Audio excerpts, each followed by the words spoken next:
Hey everybody, in this video, we're going to teach you how to anchor if your motor quits. If something bad goes wrong and you need to get that anchor down without your motor, this is the video you need to watch. So after we turned 50, we bought, refit, and sailed a 40-year-old sailboat. Over the past 7 years, we've shared what we've learned and we've helped hundreds of couples achieve their sailing dreams. So in this new series, we're going to tackle the problems that a new sailor is most likely going to encounter. When learning to anchor, you're taught to find an anchorage on the chart. You're looking for a place that has good holding, that has plenty of room so that you can swing around, and that's going to be deep enough that you will stay afloat through a whole tidal swing. When you arrive at your anchorage, you're taught to start paying out your chain as you're going in reverse, nice and gently. And when you've paid out enough scope, put your engine in reverse and give it all she's got with those RPMs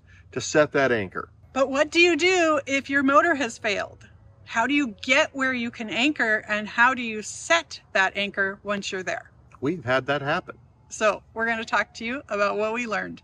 What we're going to talk about are the principles for being able to get your anchor down safely in this kind of a situation. This is not a video about how to sail on and off an anchor. Or cruise around in a busy anchorage with my sails up to just wave at everybody or whatever, right? Right. This is about finding a spot to be able to get that down and be safe. You might find yourself in this situation for a variety of reasons. Maybe you've had bad fuel, maybe you ran out of fuel, maybe a belt has broken or you've overheated. A lot of different things can happen. For us, we've had 2 motor failures and 3 fouled props that caused us to have to learn to anchor without a motor. Oh, how we love those crab pots. Most sailors, when they're confronted with the idea of this, you know what they say? That's what towboat is for, or sea tow. Having a towboat membership or a sea tow membership is actually a really, really good idea, and we do recommend that. However, what you may not know is that they aren't going to be there quickly as a general rule. Yeah. Sometimes it can take them 45 minutes or an hour to get to you. So looking at the wind and what it's doing, we can get almost up to Hospital Point, but there's a point at which the wind will be on our nose again, and we just don't have the power in this wind. It's still gusting 18 to 20. So we called towboat. We do have towboat insurance. Yay! And they'll be here in half an hour, and I told them we're just going to keep trudging forward, and they'll catch up with us when they do. So what are you going to do while you're waiting for them? If you do nothing, you could end up in dire straits. First and foremost, if you are adrift and in danger for any reason, you need to call a mayday and talk to the Coast Guard on your VHF. Or a pan-pan if it's not quite that much of an emergency. A pan-pan is if you are not in danger, but it lets all the vessels around you know that you have a problem. Now it's time to see how you might be able to help yourself. Let's talk about what your options are. Okay, if you're out and things can't be fixed quickly, well, anchoring is probably the best idea. This is going to give you time to solve the problem, time to think. It'll keep you from being a navigational hazard to yourself or others. It'll help give you time for somebody to get to you and without you having more serious of a problem. So how are you going to do that? You don't have a motor. Can you anchor where you're at? Oftentimes you can. You can pull over a little bit and anchor. It's okay to do that. Float over, drift Float over. Right? The second thing is to put your sails up. This is what's great about being a sailboat. We have a redundant system. So even if the winds are light, or maybe it's not optimal coming from the best direction, chances are that you'll be able to put up some kind of sail configuration that will get you moving. And it doesn't have to be in the right direction. Just because you were headed north, maybe you have to turn around and head south to take advantage of those winds. We lost our motor. We don't know what's wrong. Todd's downstairs trying to fix it. So we are turned around, headed back into Norfolk because, well, Todd's trying to work on it, and this is the wind angle that I can sail. Think of, I need to anchor, right? Not I need to get where I'm going. I need to anchor to solve a problem. With that said, a safe anchorage doesn't have to be designated. It doesn't even have to be protected. Those are nice things to have, but what we're looking for is a place that has the right depths for anchoring, and it has a bottom that you know that your anchor will stick into, and you have enough room to be able to maybe drag a little bit when you're first getting that anchor down, and enough room to swing on that anchor. And you're out of a navigational channel. Yep. Okay, we're trying to anchor. We're in Hampton Flats, which is not an anchorage and totally exposed, but it's like 9 feet of water. So we're hoping that we can anchor and figure out what's wrong. We've anchored. It may not be comfortable here, but in theory we can put out all of our chain and we shouldn't go anywhere. It says the bottom is sand.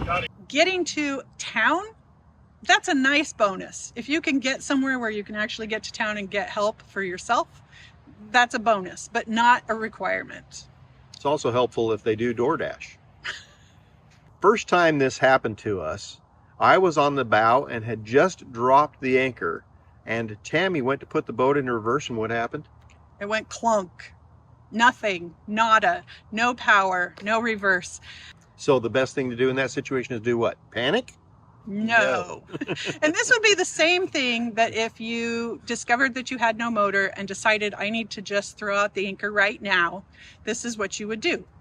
We had already got the anchor down. The wind is blowing us. And what happened? I continued to pay out the chain until I got to the approximate scope that we had agreed upon and fastened it tight.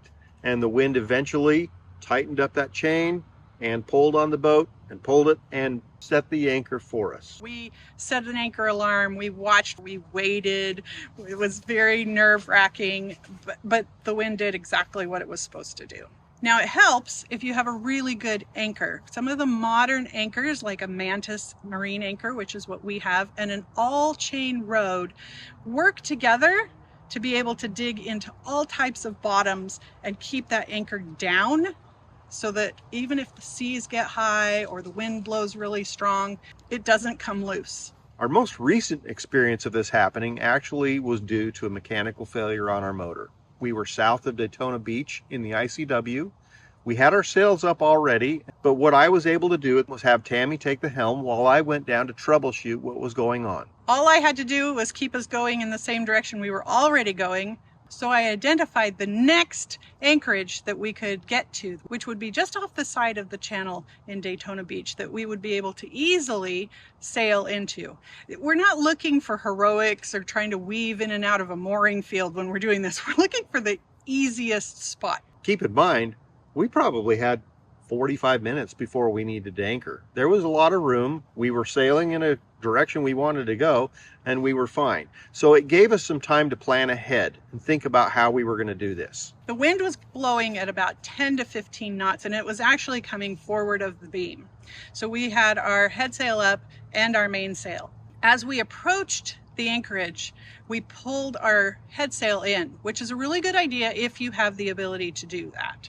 And the reason why is because when you come into anchor, it's one less sail you have to deal with. Because when you come into the anchorage on sail, you have to turn up into the wind, and then all heck breaks loose with your sails. When our boat stops moving forward, I drop that anchor down, and as the boat starts to move backwards, and you can see this by looking at the land, start paying out your anchor chain. One of the things that we have learned is that we like to get ahead of the speed of the boat when we're paying out the anchor chain. Because as the boat starts to move backwards, if you have a lot of wind, it's going to move backwards faster. And if you have a hard bottom and you don't have enough scope on your anchor, it's just going to drag across the bottom. So I try to get ahead of it so that I can get the scope that I want out. And then as that happens, and as the boat is moving backwards, that gives that anchor that best opportunity to dig in and grab. So why let the sails flap? Why not just put them away? That's a really good question.